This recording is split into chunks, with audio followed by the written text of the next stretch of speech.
Cuando Alejandro vino al mundo, el roble ya estaba en el jardín. A nadie le extrañó que el chico le temiera, pues era más grande que él y sus ramas parecían brazos estirándose para alcanzar algo. Pensaron que al crecer olvidaría el miedo, pero no fue así. El niño se negaba a salir al jardín, decía que el árbol quería atraparlo, intentando entrar por la ventana, hasta la cubrió completamente con un mueble, y a veces lo encontraban dormido en la tina del baño. Nadie pudo creerle su historia, así que él simplemente se dedicó a fingir que todo estaba bien. Como el chico no se quejaba más, todos dieron por olvidado el asunto, hasta que el pequeño desapareció. La ventana estaba rota, había algunas hojas del roble en el suelo, y señales de arrastre por el patio, las cuales llegaban también hasta el árbol.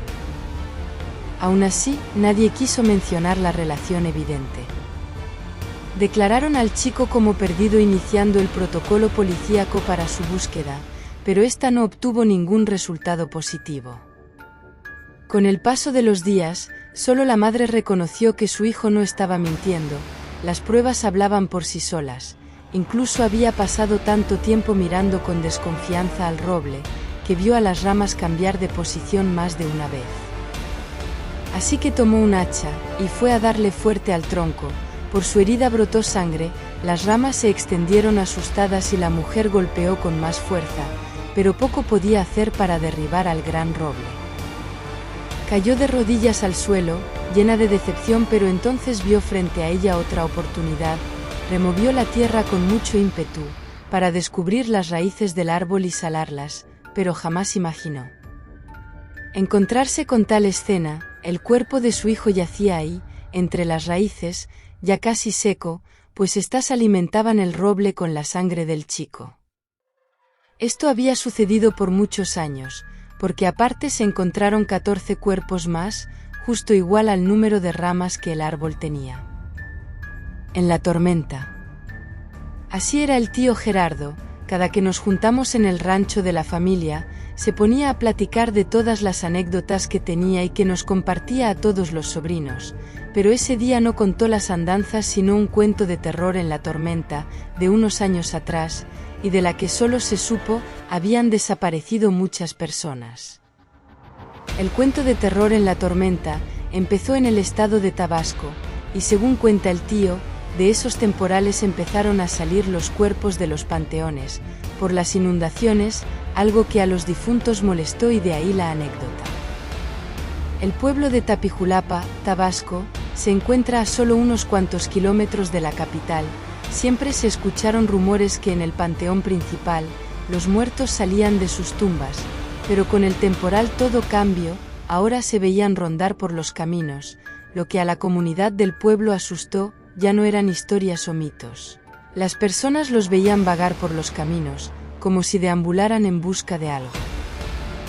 Después de las tormentas, y de todos los cuerpos que se llevaron las aguas, empezaron a desaparecer personas que trabajaban en los campos, como si se los tragara la tierra, sin explicación alguna, desaparecían para no volver a verlos jamás. La minería es una de las actividades más antiguas que ha desarrollado el hombre desde hace siglos, ya que la extracción de piedras preciosas siempre ha interesado a miles de personas. Hoy les voy a contar una historia de terror que sucedió en un pequeño pueblo hace no mucho tiempo. Resulta que en aquel lugar había una gran mina de diamantes, solo que nadie se atrevía a acercarse siquiera un poco a ella. La razón era porque aseguraban que en su interior vivía una bruja. Nelson creía que todo esto eran supercherías y un día se animó a llevar a cabo una inspección por sí solo, con el fin de demostrarles a los demás que estaban completamente equivocados. Con solo dar el primer paso dentro del yacimiento, pudo percatarse de que aquella caverna estaba cubierta en su totalidad de diamantes, inclusive algunos yacían en el piso esperando literalmente que alguien pasara y los recogiese.